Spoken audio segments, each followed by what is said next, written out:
Hey guys, welcome to my channel Anushreya ముచ్చట్లు. ఈరోజు టేస్టీగా చికెన్ కర్రీ ఎలా చేసుకోవాలో చూద్దాం. ముందుగా మనం తెచ్చుకున్న చికెన్ని 3-4 టైమ్స్ సాల్ట్ వేసి క్లీన్గా కడుక్కోవాలి.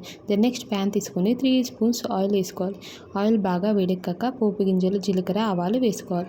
అవి బాగా వేడెక్కాక మనం ముందుగా కట్ చేసి పెట్టుకున్న ఆనియన్స్, చిల్లీస్ ఇంకా కరివేపాకు వేసుకోవాలి. ఇవి ఆనియన్స్ బ్రౌన్ కలర్ వచ్చే వరకు వేయించుకొని ఒక స్పూన్ పసుపు ఇంకా అల్లం వెల్లుల్లి పేస్ట్ వేసుకోవాలి. ఇది నాన్ వెజ్ కాబట్టి అల్లం వెల్లుల్లి పేస్ట్ ఎక్కువగానే పడుతుంది. అల్లం వెల్లుల్లి పేస్ట్ పచ్చివాసన పోయే వరకు మంచిగా ఫ్రై చేసుకోవాలి ఆనియన్స్ని. అల్లం వెల్లుల్లి పేస్ట్ స్మెల్ పోయాక దెన్ నెక్స్ట్ మనం ముందుగా కడిగి పెట్టుకున్న చికెన్ని యాడ్ చేసుకోవాలి. చికెన్ బాగా వాటర్ లేకుండా వేసుకోవాలి. ఇలా వేసుకున్న చికెన్ని ఈవెన్గా కడిగి ఈవెన్గా కలిపి మూత పెట్టుకొని ఉడికించుకోవాలి. ఇలా అయితే మనకు చికెన్ ఆయిల్లోనే సాఫ్ట్గా స్మూత్గా ఉడికిపోతుంది. ఇప్పుడు నేను చూపిస్తున్న విధంగా చికెన్ వచ్చాక చికెన్లో ఇలా వాటరీగా చికెన్ వస్తుంది. దెన్ నెక్స్ట్ ఏం చేయాలంటే మనం కర్రీకి తగినంత కారం, ఉప్పు వేసుకోవాలి.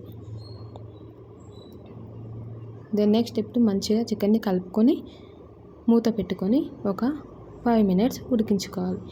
ఇలా చికెన్ మంచిగా ఆయిల్ పైకి వచ్చాక మనం కొబ్బరి టమాటాలు వేసుకోవాలి. టమాటాలు కూడా ఒక 2 minutes మగ్గాక కోకోనట్ పౌడర్, ధనియాల పొడి ఇంకా గరం మసాలా వేసుకొని ఒక 2 minutes ఉడకనివ్వాలి. మీకు గ్రేవీ కనుక కావాలనుకుంటే వాటర్ యాడ్ చేసుకోవాలి. మాకు గ్రేవీ వద్దు, చికెన్ ఇలానే కావాలంటే కూడా చికెన్ కర్రీ రెడీ అవుతుంది. ఇప్పుడు మాకైతే గ్రేవీ కావాలి కాబట్టి మేము కొంచెం వాటర్ యాడ్ చేసుకుంటున్నాం.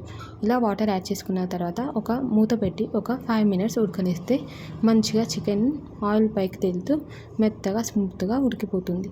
ఇంతేనండి వేడి చికెన్ కర్రీ. మీకు కనుక నా కర్రీ నచ్చినట్టయితే please do subscribe to my channel.